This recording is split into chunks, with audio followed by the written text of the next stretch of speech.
పిల్లలు కావాలనే మీ కలను నెరవేర్చుకోండి. సంప్రదించండి హెగ్డే ఫెర్టిలిటీ, హైదరాబాద్, తెలంగాణ.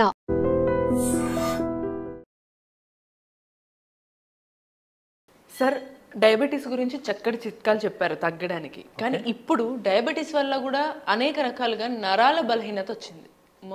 మెయిన్గా పురుషులకు ఉంటుంది. మరి మీ దగ్గర ఫుల్ నాటు వైద్యంతో అసలు ఆపరేషన్ దాకా వెళ్ళే కూడా ఇట్లా టక్కున తగ్గిపోయినాయి. మరి ఈ నరాల బలహీనతకి మీరు ఎటువంటి చిట్కాలు చెప్తున్నారు? చక్కటి ప్రశ్న అడిగారమ్మా. ఇప్పుడు డయాబెటీస్ వచ్చిన తర్వాత ఫస్ట్ అది యాక్షన్ చేసేది నర్వ్ సిస్టమ్ పైన. నరాలన్నీ బలహీనం రావడం, వాళ్ళు పర్సనల్ ఎరెక్షన్ ప్రాబ్లాన్ని కోల్పోవడం, నీరసం, దావా నడవలేరు, చెమట్లు పట్టడం, ఎక్కువ తింటే షుగర్ పెరగడం, తక్కువ తింటే నీరసం రావడం, ఇటువంటి వారందరికీ అలనాడు పాండవులు కందమూలములు సేవించిన సబ్జెక్టులు ఎన్నో ఉన్నాయి ఈ ఆయుర్వేదంలో. సూపర్. ఈ అమ్మలాంటి ఆయుర్వేదం ఈరోజు ఎందుకు ముందుకు వచ్చిందంటే ఇప్పుడు ఈ జనరేషన్కి ఆయుర్వేదం అవసరం. దీనికోసం స్వచ్ఛమైన అశ్వగంధ అలా తెచ్చి 7 భావనలు చేసి, అంటే 7 సార్లు పాలలో ఉడికిచ్చి ఎండించి దంచి వస్త్రఘాళితము చేసి ప్రతి నిత్యము 1 స్పూన్ అలా పాలల్లో సేవిస్తే 40 రోజుల్లో పునర్జీవనం. 10 సంవత్సరాలుగా డయాబెటీస్ వచ్చి ఏదైతే పురుషుడు పర్సనల్గా కోల్పోయింటాడో అది మళ్ళీ రియాక్షన్ బాడీలో యాక్షన్ చేస్తుంది. ఇది నా అనుభవం, ఎంతోమందికి ఇస్తాను నా ఇంటి దగ్గర. నేను అశ్వగంధ మించిన ఔషధంబు లేదురా ఈ జగత్తులో అన్నాడు అగస్త్యుడు వారు. అశ్వగంధ. ఎస్కే రసూల్ గురూజీ అనమాట. ఈయన గురించి తెలియని వాళ్ళు ఉండరు. నాటు వైద్యంలో ఆరితేరిన వ్యక్తి.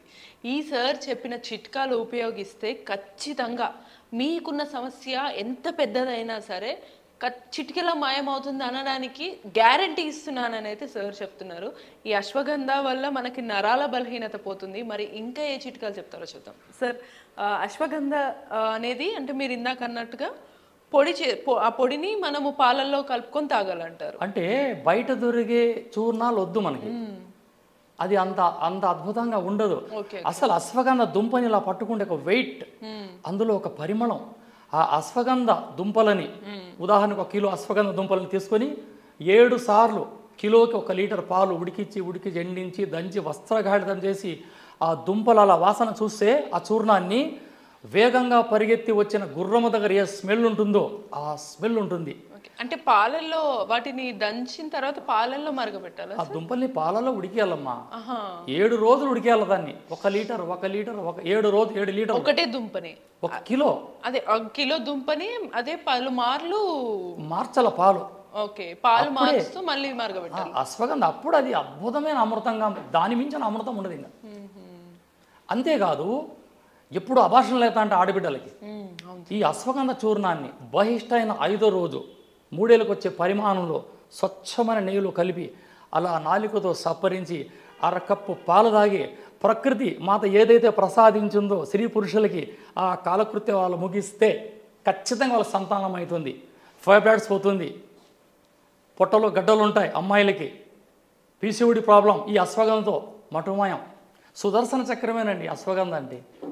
కానీ దాని అగాధమైన లోతులో చెప్పేవారు లేక దాన్ని పక్కన పడేశారు. ఈరోజు నేను చెప్తాను, నేను హామీ ఇస్తున్నా, ఒకవేళ వీటి గురించి మీకు అర్థం కాకపోతే నాకు ఫోన్ చేయండి, నేను ఖచ్చితంగా సమాధానం చెప్తాను any time. Super sir. Sir, అంటే ఇప్పుడు ఈ అశ్వగంధ అనేది నరాల బలహీనత పోగొడుతుంది, పిల్లల సంతాన లేమిని కూడా తొలగిస్తుంది. అసలు ఎన్ని రకాల ఉపయోగాలు అశ్వగంధలో ఉంటాయంటారు సార్. సరే, ఈ అశ్వగంధ ద్వారా ఇంకా ఉపయోగాలు చెప్తారా, లేకపోతే ఈ నరాల బలహీనతకి ఇంకేమైనా చిట్కాలు చెప్తారా? ఈ అశ్వగంధని తాటి బెల్లం కలిపి పాలలో సేవించే పురుషులు డయాబెటీస్ వల్ల ఏదైతే బాడీలో కోల్పోయింటారో మజల్స్ ఈ వీక్ అయిపోయింటాయి, ఈ తొడలు కాళ్ళు బక్కగా అయిపోయింటాయి, అది మళ్ళీ 90 రోజులు సేవిస్తే పునర్జీవనం మొదలవుతుంది. అశ్వగంధ సగం మంది అది టేస్ట్ బాగోదు, నా వల్ల కాదు అని వాడకుండా ఉంటారు సార్. వాళ్ళకి మీరు ఏం చెప్తారు? రుచులు కోరిడి నాలుక వేశ్య నాలుక. ఔషధం రుచి ఉండకూడదమ్మా, ఔషధంలో ఉన్న బెనిఫిట్ తీసుకోవాలి కానీ రుచులు చూడకూడదు మనం. మీరు అన్నట్టుగా అందులో తాటి బెల్లం కలుపుకుంటే కొంచెం రుచి మారే అవకాశం ఉంటుంది. అసలు ఇక్కడ మనం మెకానిజం గురించి ఆలోచన చేసి తాటి బెల్లం అసలైన కాల్షియం, ఐరన్, అందులో ఉండే ఐరన్ ఏమిట్లో ఉండదు. ఇక అశ్వగంధలో సమస్తము.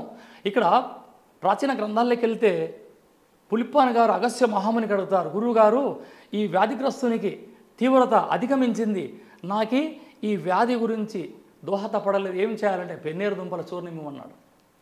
పేరు చెప్పిన వ్యాధికి పెన్నేరుగడ్డే అన్నాడు. పెన్నేరుగడ్డ అంటే అశ్వగంధే. ప్రతి ఒక్కరూ వాడచ్చు. బుడ్డగాలనికి, బుడ్డమ్మల్లికి, ముసిలోళ్ళ వరకు ఈ మీరు వాడండి, మీరు వాడండి చక్కగా. అంటే అశ్వగంధ నార్మల్గా ఏదో నరాల బలహీనత ఉన్నప్పుడే కాకుండా రెగ్యులర్గా వాడినా మంచిదే అంటారు. అద్భుతంగా పనిచేస్తుంది అశ్వగంధ. దాన్ని కరెక్ట్గా వాడాలి. కానీ బజార్లో అమ్మే కొట్లలో అది మంచిది కాదు. 1 కిలో తీసుకోండి, ఒక 1000 రూపాయలు మంచి క్వాలిటీ వస్తాయి అశ్వగంధ. వాటిని శుభ్రంగా బయట ఈజీగానే దొరికే అవకాశం దొరికేస్తాయి. పౌడర్ వద్దమ్మా, మీరు తయారు చేసుకోవాలా. మనము అశ్వగంధాని 1 కేజీ తెచ్చుకొని పాలల్లో మరగబెట్టి తీసి మళ్ళీ అట్లా 7 రోజులు ఫ్రెష్ పాలు తీసుకొని మరగబెట్టాలి, తీయాలి. లాస్ట్ ఏ రోజైతే తీస్తామో ఆ చూర్ణాన్ని మనం మళ్ళీ ఫ్రెష్ గా గోరువెచ్చగా పాలు చేసుకొని అందులో కలుపుకొని ఎన్ని రకాలుగా వాడచ్చు దాన్ని. పిల్లలు తెలియని పిల్లలకి ఏం చేస్తారు, అన్నంలోకి వేసేయండి, అన్నంలో కలిపి ముద్దలు పెట్టండి, తినేస్తారు. అవును. కానీ ఈరోజు మనం జనరేషన్లో ఆరోగ్యంగా ఉండాలంటే మాంసం తగ్గించండి. ఈ మాంసం ఏమి రుచువు, ఈ మాంసం ఆపండి, అన్ని ఆకుకూరలు తినండి, ఆరోగ్యంగా ఉంటారు. అలాడు మా అడవిలో వానరులు అంటే కోతులు కాదండి, వనాలలో నివసించే నరులు వానరులు అంటే కందమూలములు, ఆకుకూరలు, దుంపలే తినేవాళ్ళు 100 సంవత్సరాలు బతికారు. మాంసం తినండి, తగ్గింది.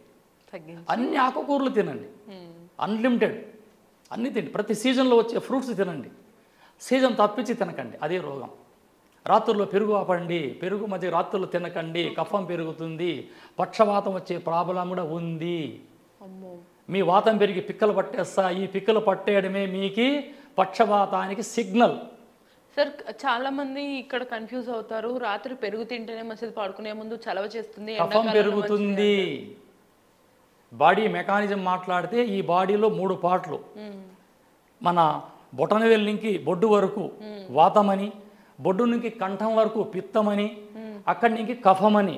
కఫంలో 2 కళ్ళు, మెదడు. పిత్తంలో గుండె, ఊపిరితిత్తులు. వాతంలో లివర్, కిడ్నీ. ఇవి పాడైపోతాయి. పగలు మజ్జిగ తింటే బాడీ వేడిగా ఉంటుంది, అది కవర్ చేస్తుంది. రాత్రుల్లో పనుకుంటాం కదా, బాడీ చల్లబడిపి కఫం మెరిగి పక్షవాతం వచ్చే ఛాన్స్ కూడా 100% ఉంది. రాత్రిలో పెరుగు ఆపండి, మజ్జిగ ఆపండి. బాగా కష్టపడి పొలంలో కష్టపడేవాడు మాత్రమే తినాలి రాత్రిలో మజ్జిగ. ఇది నా వైద్యశాస్త్రం చెప్తుంది. Yes, super. సో ఇటువంటి నాటు వైద్య చిట్కాల కోసం మళ్ళీ కలుద్దాం.